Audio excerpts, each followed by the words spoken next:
Então, a gente tem que ter alguns cuidados. Por exemplo, na bifração, esse dente ele tende a receber mais trauma, certo?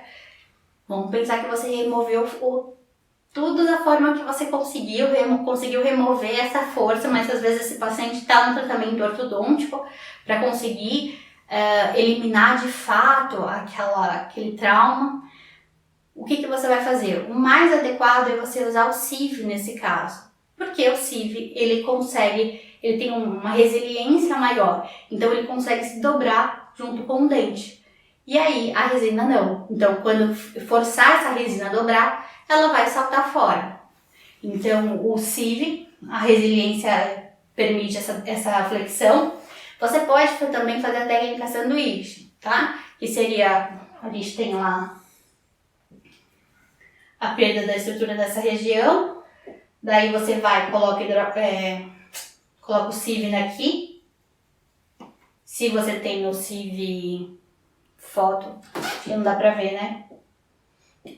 Umidade verde. Você coloca o sieve aqui, se você tem o sieve foto, maravilha, que aí você já consegue abaixar e fazer na mesma sessão. Se não, você preenche tudo, na próxima sessão você passa a broquinha e depois preenche. Vou pegar outra cor, roxo. Daí depois você vai preenche com a sua resina. Aqui nessa região, certo? Então essa daqui é a técnica sanduíche. Alguns estudos mostram também que se você colocar o sieve, resina modificado, é melhor do que usar resina nesses casos. A durabilidade é maior, mas qual que é o problema? Ela não é tão estética, né?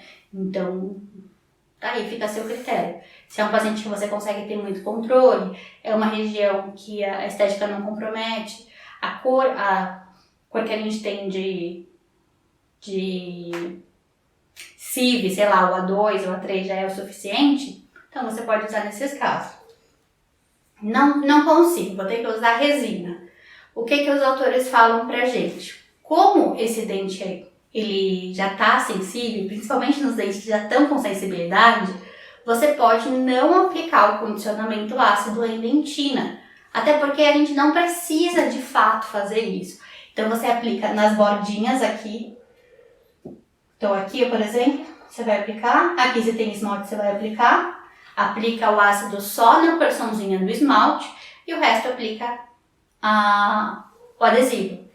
Porque aí você consegue gerar um trauma menor para esses túbulos que já estão expostos, eles já estão abertos, né? Eles já estão mais frágeis. Mas é importante que você remova o smear layer remova a lama dentinária ali, fazendo uma profilaxia antes, certo? Para que essa dentina fique bem limpinha. Então faz a profilaxia, coloca o ácido na porção do esmalte e o restante segue a vida.